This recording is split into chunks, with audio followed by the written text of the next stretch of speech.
From this to this, dumating na nga yung in-order kong pintura. Tinanggal ko nga muna lahat yung mga nakadikit sa pader. Bago ako magpintura, nag-alikabok muna ako. Tinanggal ko yung mga sticker na halos 3 taon na, kaya ang hirap tanggalin. Winalis ko nga muna yung ibang kalat.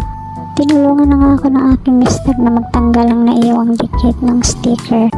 At ito nga yung in-order ko sa online, mga mima. Bet na bet ko yung pagka-pink niya kasi light lang siya.